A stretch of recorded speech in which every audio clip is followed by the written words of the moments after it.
If you wanna be my lover, you gotta like looking at piles.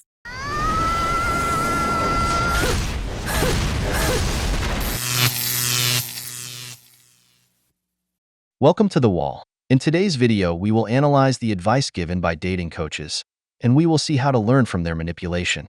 We will also see how a woman offers courses to help women make money without working. We want to invite you to smash that like button. Let's support the movement. Subscribe to the channel. That's the only contribution we ask of you, man. Add your grain of sand to the movement. Leave your experiences in the comments for any man who might need them. And without further introduction, let's get started.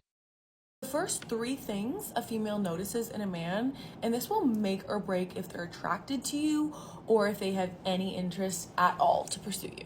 Number one is physical. It is your height and your structure, so your build. Now, a lot of women like men that are taller and bigger than them, taller in actual height and bigger in thickness. They want someone that they can feel safe with or that they can feel small with. Now, this can vary with what a woman is attracted to, but a lot of the times they will notice right away, have you been to the gym? Do you normally work out? Do you not? Have you taken a shower lately? They see that overall structure. Number two is your demeanor and your eye contact. Now, are you comfortable? Are you making eye contact with that person? Are your shoulders put high? Are you having this conversation with them and approaching them in a way that you seem confident? Do you seem a little bit shy? Do you seem uncomfortable in the conversation? Now, we notice that right away. Now, once again, a woman wants to feel safe and taken care of. So if you are approaching this girl, you want your demeanor to be confident, outgoing, you want to hold that eye contact, lock it in, and that will tell if she's interested in you. With anyone holding that eye contact, you can really feel if it's, engaging with them or not. So stay cool, calm, and collected.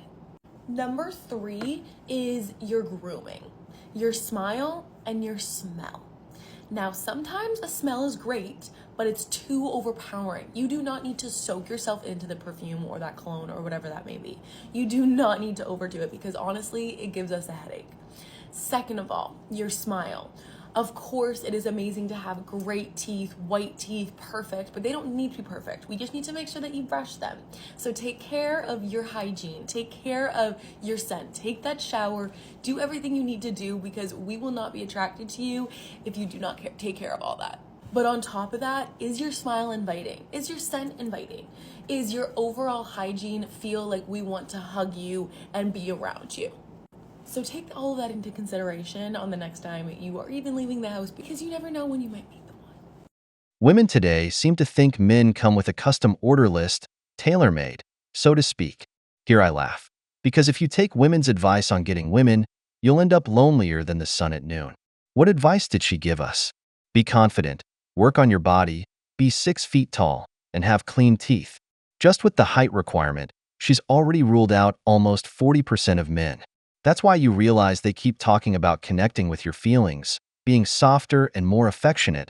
But when push comes to shove, they just go for the best physique and nothing more. I always tell them genuine interest is not negotiable. You can be the nicest guy, but if you don't have what's on their wish list, they won't like you because they are terrible at choosing anything. So, how can you expect them to give you good advice when most can't even recognize a good man when he's right in front of them? If you are seeing a man and it's been 2, 3, 4 months and he has still not asked you to be his girlfriend, baby, I'm sorry to tell you, but you are in a situationship and you need to get the fuck out.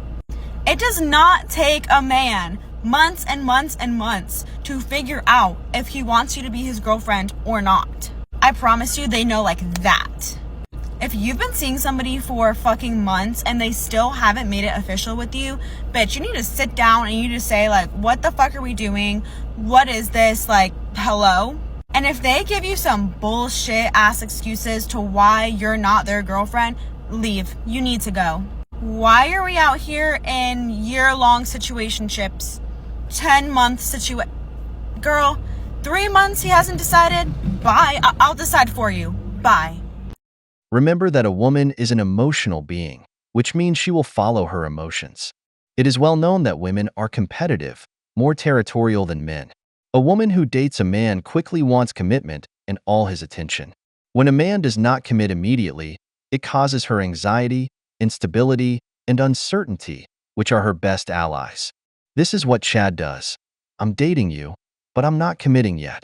This creates competitiveness in a woman because she has invested her time, presence, or intimacy with this man and does not want to lose her investment. Therefore, she will try to close the deal as quickly as possible. However, the more you escalate her on the mountain of emotions, the more she will attach to you. It's manipulation, yes, but it makes her fall in love and become addicted to you. That's why you should always ask favors of a woman, make her invest effort, so it becomes harder for her to leave you because she has made her investment. That's why she always tells you not to put her on a pedestal, because no matter how much she says she will leave, believe me, she won't, because she doesn't like to lose. Women are not meant to work 9 to 5s, and here is why. I'm saying that as I am in Tulum, rented out 2 mega mansions for 15 ladies that we have made an incentive trip for, but here's why I believe in this. And yes, I am a girly who has worked a regular 9 to 5. I'm a girl who's actually worked longer than 9 to 5 at retail, and I now show women all around the world how to create a full-time income all online, so I'm very, very strong on my stance with this. I'm a big believer that women are meant to thrive in their feminine. And when I say that women are meant to thrive in their feminine, I mean thrive financially, I mean thrive physically, emotionally, and spiritually. I think it's 100% possible for a woman to still be providing for themselves and be financially independent without having to clock into a 9 to 5 or work a job where they completely feel drained by the end of the day. I'm a big believer that women deserve and women are meant to have location and time freedom to eventually have financial freedom, because we are creatures that are amazing when it comes to making money, but it needs to be on our own terms.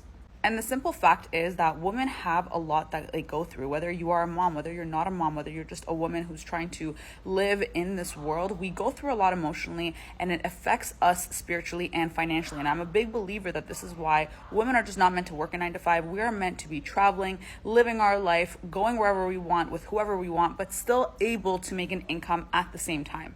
So no, it's not that I believe women don't deserve to make money. I just don't think that they should have to work a 9 to 5 to get there when there's so many ways to be doing it online. My business partner and I rented out this mega mansion for 15 different ladies who all want to also create an online income. And all of them have all understood the exact same thing. Women are not meant for a 9 to 5. They are meant to be financially independent, but they are able to do it from their phone no matter where they are. I used to be super weirded out by anything like this because I always thought a regular 9 to 5 was the only way. But truthfully, you got to realize that the times have changed. And if there's people doing it online, why can't you? There's nothing special about me or anybody else who you see doing this online other than the fact that we just realized it's time. If you're interested, just drop your Instagram below and I will send you all the information. Oh, hell no! I'll tell this to every woman. There is no such thing as free money. She told you that you shouldn't work 9 to 5 every day, but did you see her explaining what she really does? Did you see how she looks? How she's at a vacation spot with 15 women looking to make money online? But what are they working on because she never said? It's simple. These are women who will get you working on the Blue app or as escorts, because there is no such thing as free money. When a very attractive woman talks about little work, you don't see her dressed like some office worker. This tells us she doesn't work for a company. In a bikini, easy job. What is the easiest job for a woman that takes her traveling around the world? The oldest profession of all, the one that never goes out of style. We all know what it is. Why didn't she talk about the product she sells? Why didn't she discuss her business strategy? Why did she only tell us about a hotel where she and just 15 women are? What's the business? Many women fall into this, only to be trapped later seeking that easy money life, getting into problems they can't get out of. Remember, there is no such thing as free money. Okay, story time of when I secretly dated my boss at a pizza place. One thing about me, I've had many random jobs in my lifetime, and I've managed to date 3 bosses that I've had at 3 different jobs.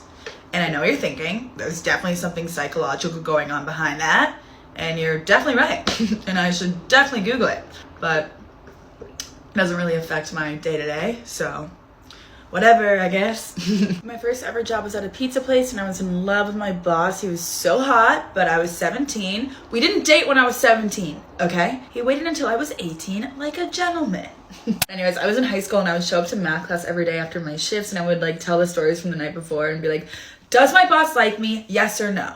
And then eventually my math teacher called me over to his desk after class and he was like, Becca, you have to quit your job. You need to tell your parents that your manager is flirting with you. And I was like, oh my God. So he is flirting with me. Obviously, I didn't quit my job. And then when I finally turned 18, by the way, let's call him Adam. He was like 26 or 27 and I was 18.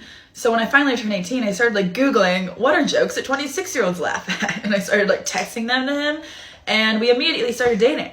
And that's when I realized it probably shouldn't have been that easy, but somehow it was that easy. So it was like fun and hot because we were the only two people that knew, but there were no other girls that worked there because it was a pizza place in Ohio. So I like begged him to hire one of my friends. Let's call her Tina. That's not her name. I just don't really like the name Tina. That's when work got really fun because I had a friend and my secret boyfriend working there with me. But after our shifts, he would always gossip about Tina and like say how annoying she was that shift. And I was like, obviously they're gonna hook up. I was like, okay, he's like 30 or something. He can control himself. And she's another 18-year-old, so there's nothing to worry about. Because I was mature for my age. At least that's what he'd say to me. But my sister was the same age as Adam. They were both like 27 and I went to breakfast with her and I finally broke the news that I was dating a guy that she knew who was her age. And she was like, bleh. Sorry, I just can't imagine dating someone that's 18 at this age. And that's when I was like, oh my God, I have to break up with him. Talking to my sister started making me feel guilty because I felt like I was holding this guy back. For me, 27 was like 58, you know what I mean? Like I was like, you are ready to retire basically. Like what if you want kids and marriage? I can't do that. I'm like 12. So I broke up with him so that he could have like a normal relationship with a normal girlfriend who was his age. And 5 days later, he posted a picture of Tina and they started dating. And they just got married last spring. And now they're having a kid together. But yeah, he was nice. He was just really into 18-year-olds, I guess. So yeah. Damn! This girl really belongs to the streets. In another video, we saw when she said she's had many jobs, and in all of them, she sleeps with the bosses. She's not ashamed. On the contrary, she boasts about it. But here are two things. A woman is hypergamous by nature, always attracted to positions of power. That's why you see girls like her dating guys who are between 28 and 35 because these are guys who still have years on her. They give her what someone her age cannot. That's why later you see her in her 30s hitting the wall. Because no man wants a woman that every Chad has been with. Just look at this girl. She has hundreds of videos talking about her escapades with her bosses. How in the world would a man want to marry her? Or even have her as a girlfriend? Because you must know that when she gets a job, you're going to share her. Of course, not with the work schedule. Just imagine getting a call from her saying she's going to work some overtime. Let me tell you, you don't really have a woman. How to make him obsessed with you. Now, this is a lot harder if they already know you and you guys have a history. We kind of have to backtrack to put you as this idolized version into their head. They have to feel like they are not on the same level as you. We have to make sure that they feel like they have to chase after you in order to get you. You are not only putting yourself on a pedestal, but you have to make sure that their view of you is on that pedestal too. Now, in order for him to do that and become obsessed with you and chase you into that obsession, follow these 4 things. Number 1, play into his masculinity. He wants to feel like a man when he's around you. He wants to feel like your protector. He wants to feel strong. All the things that play into masculinity, you need to make him feel. You can even say the words, oh my, wow, you're so strong. When you're trying to open a pickle jar or whatever jar it is, or whatever it is that you need to open, fake it and say you can't open it and get him to do it for you. Because once they take that action and do something for you and help you, they feel like they are helping you in your life with that stronger characteristic, and it puts him into his masculine energy. And he now feels like a man when he's around you. 2, this kind of backs on the first one, but you need to make him feel useful in your relationship. You need to feel like he is doing something for you. That can even be as little as getting his opinion. Ask what color you want to get your nails. Ask what you should be wearing out of 2 outfit options. Ask what to do out of 2 workouts. Whatever that may be, get his opinion and make him feel useful in your life. In not even just a strong way or helping in that physical manner, just essentially you want his opinion. and that you respect his opinion and that you follow his opinion. 3, set those boundaries. Men lose respect very, very easy. Now, if you give it all away right away, they will lose respect for you and they will put you in one of 2 boxes. The hookup, which is that fling and that they don't care about and they will not chase after you and they will not be obsessed with you, or B, they will put you in that obsession and that chase after. So you need to hold on to your own and set boundaries. Some boundaries could be not hooking up with them until you're exclusive. Some boundaries could be not hooking up with them until you're official. Whatever that may be, that can be to your decision. But even if you have hooked up with them, don't give it every single time. Make them work. The last thing that we want to do is showcase that we're here just to please them. Last but not least, take care of yourself. Men are visual creatures. Yes, you need to, of course, smell good. Of course, put yourself together and look good. That doesn't mean too much makeup. You can go makeupless, but stay clean, stay yourself, stay smelling good, stay physically working out and all these things. Put yourself together because they are visual, and at the end of the day, they're not going to go for you if they're not attracted to you, which means they're not going to chase after you if they're not attracted to you, and which also means they're not going to be obsessed with you if they're not attracted to you. No! God, please, no! No! No! No! Anxiety, instability, and uncertainty will always be your best allies. Modern women have an obsession with manipulating men, which is why these videos on how to make him obsessed with you are so popular. This same woman has hundreds of videos talking about this, of course without having a partner, which apparently doesn't even work for her. But what I want you to see is the type of content that women watch, content that only makes them more toxic. Yes, because they want to get inside your head, they want to play with you. They want you not to see or understand the manipulation they are doing to you. For example, words of affirmation. Although a man who is confident in himself does not need them, many men do, especially those who don't have many women in their lives. They use this to manipulate you. You're so strong. You look so good. Love. Help me with this. You look nice today. Pure. Hard manipulation. The only thing I would agree with is that women should keep themselves pretty, something many only do at the beginning of the relationship. After they get the ring, they forget to take care of themselves. But gentlemen, always be aware that the modern woman wants to manipulate you. Learn to see through this because once she has control over you, believe me, you will have a hard time. So, take them off the pedestal. Always stay in control. We've reached the end of the video. But before we go, the questions are for you. Why do you think more and more women watch those videos on how to make him obsessed with you? What do you think those women are up to in that hotel? If you enjoyed the video, make sure to give it a thumbs up, subscribe to the channel, and hit the notification bell. Your support means the world to us and motivates us to create more content. Stay tuned for the next exciting video from The Wall.